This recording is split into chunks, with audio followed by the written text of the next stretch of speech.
இந்த ஐபிஎல் டோர்னமெண்டின் 21வது போட்டியாக Rajiv Gandhi cricket stadium ஹைதராபாத்தில் ஹைதராபாத் மற்றும் ராஜஸ்தான் அணிகள் மோதிய போட்டியில் ஹைதராபாத் அணி 57 ரன்கள் வித்தியாசத்தில் வெற்றி பெற்றுள்ளது.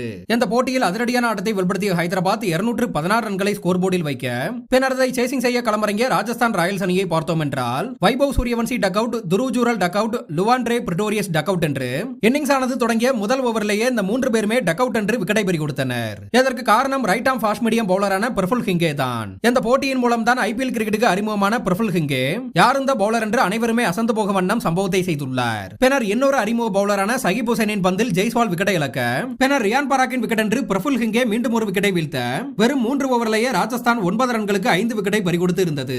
இப்படியான சூழலில் நமக்கு ஒரு அடிமை சிக்கிவிட்டான் என்று ஆர்சிபி ஃபேன்ஸ் எல்லாம் ஆவலாக எதிர்பார்த்து இருக்க பின்னர் களமிறங்கிய ஜடேஜா மற்றும் டோனோவன் ஃபெரேரா பொறுமையாக ரன்களை ஸ்கோர் செய்து ஆர்சிபி அணியின் சாதனையை கடந்துவிட்டனர். அதன்படி 159 ரன்களுக்கு ராஜஸ்தான் மொத்தமாக ஆல் அவுட் ஆன பட்சத்தில் பிரஃபுல் ஹிங்கே போல அறிமுக பிளேயராக களமிறங்கிய சகிப் ஹுசைனும் கூட 4 விக்கெட்டுகளை வீழ்த்தியிருந்தார். குறிப்பாக ஐபிஎல் தொடங்கிய கடந்த 19 வருடங்களில் இன்னிங்ஸின் முதல் ஓவரிலேயே 3 விக்கெட்டுகளை வீழ்த்திய முதல் பவுலர் என்ற சாதனையை பிரஃபுல் ஹிங்கே படைத்துள்ளார். இந்த நிலையில் இந்த போட்டியின் முடிவுக்கு பிறகு பேசியுள்ள பிரஃபுல் ஹிங்கே, கடந்த ஆண்டின் போதே நான் ஒரு பேப்பரில் எழுதி வைத்திருந்தேன், அதாவது ஐபிஎல் கிரிக்கெட்டில் நான் எப்போது என்னுடைய முதல் போட்டியை விளையாடுகிறேனோ அப்போது அந்த போட்டியில் 4 முதல் 5 விக்கெட்டுகளை வீழ்த்த வேண்டும் என்று எழுதி வைத்திருந்தேன். என்னால் முடிந்தளவு பவர் பிளேவில் எவ்வளவு தாக்கத்தை ஏற்படுத்த முடியுமோ அவ்வளவு தாக்கத்தை ஏற்படுத்த வேண்டும் என்று நினைத்திருந்தேன். நாம் நினைக்கும் விஷயங்களுக்கு சக்தி இருக்கிறது என்பதை நான் நம்புகிறேன். மற்றவர்களுக்கு எப்படி என்று தெரியவில்லை, ஆனால் எனக்கு இதில் நம்பிக்கை உள்ளது.